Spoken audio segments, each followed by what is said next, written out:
Good day, learners. Welcome once again to our learning sessions on the NCLEX RN. I'm Gapuz, and I'm a test preparations coach for the NCLEX RN for the past 25 years. And my Western and my Eastern education has helped me craft some ideas that would make answering the NCLEX RN or cracking the NCLEX RN questions a little bit more easy. So stick around and let's learn together.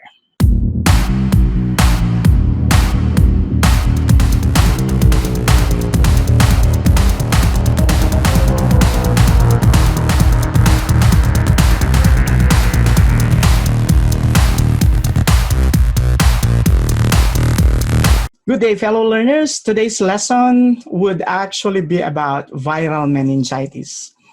I've gotta do, so I'm not crying.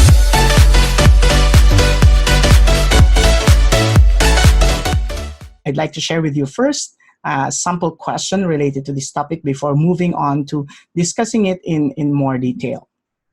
So under the concept of physiological adaptation, we have this question. The nurse is assessing a client with viral meningitis. Which of the following findings would the nurse expect to observe? Select all that apply. So this question is actually asking us about assessment findings, or in other words, signs and symptoms which we'll be able to find in a patient with viral meningitis. For our information, viral meningitis is actually the most common type of meningitis, and it's less severe than bacterial meningitis.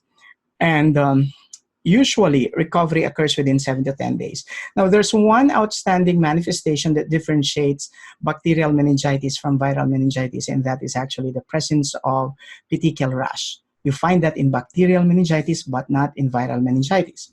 So let's move on. For you to be able to answer this question, you have to know functional concepts. Now, functional concepts are actually words, phrases, or sentences, or statements that gives you a guide on how to attack a specific question while taking the test. So let's have a sample functional concept. In viral meningitis, the lining of the brain and the spinal cord gets inflamed, causing fever, stiff neck, sleepiness, and you have a code viral: vomiting, irritability, reduced energy, anorexia or lack of appetite, and light-sensitive eyes or photophobia. Now, let me highlight one important thing here. Fever is definitely there because it is a type of infection. We have a condition that's an infectious condition, so you have fever. Stiff neck, you have to be very, very careful in terms of the age of the patient because it's difficult to identify stiff neck if you have a neonate. Okay, so it's very, very important that you're able to distinguish the manifestations of viral meningitis from that of bacterial meningitis. And in this instance, if you talk about viral meningitis, you don't see the petechial rash that you find in patients with bacterial meningitis. You won't get away.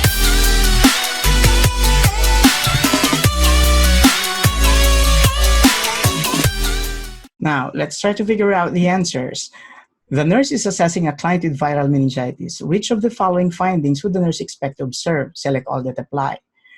Nausea, yes, we have that. That usually comes with the fever as well as the vomiting.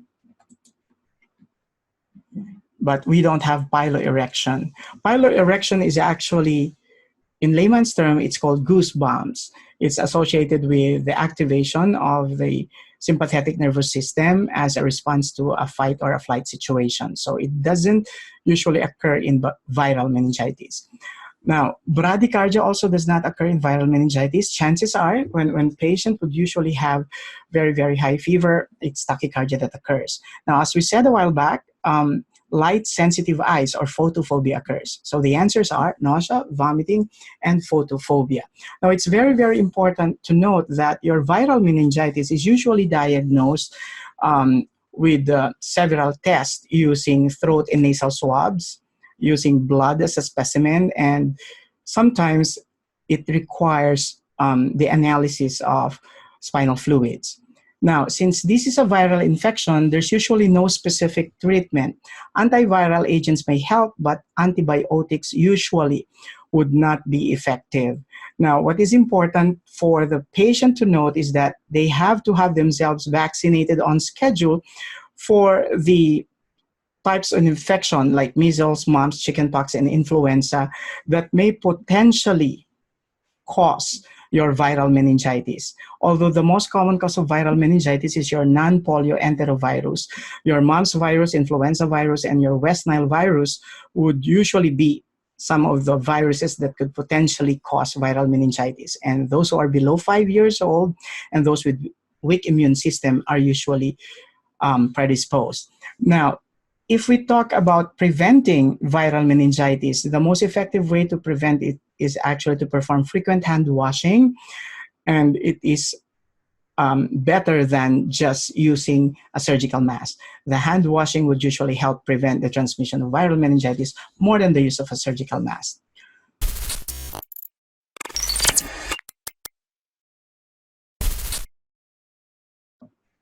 This is my shout out time. Congratulations to one of our NCLEX RN passers from Cavite.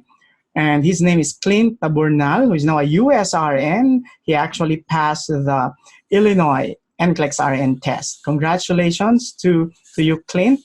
And let's learn together. For more instructional videos, subscribe to my YouTube channel, Gapuz Mentors, and my Facebook page, Mentore.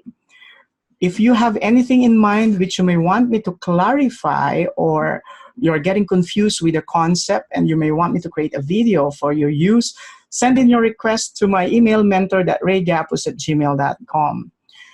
Disclaimer, this instructional tool is created to enable students to develop their test-taking skills. The question or questions and answer or answers contained in this instructional video were patterned after the official publicly accessed samples from the RN test plan of the National Council of State Boards of Nursing, or NCSBN. The discussions and rationale presented in the video are based on the lecturer's research and are meant to provide an explanation for the answer or answers to the question or questions that is or are presented. The lecturer makes no claim, directly implied or otherwise, that the rationale discussed is officially endorsed by NCSBN.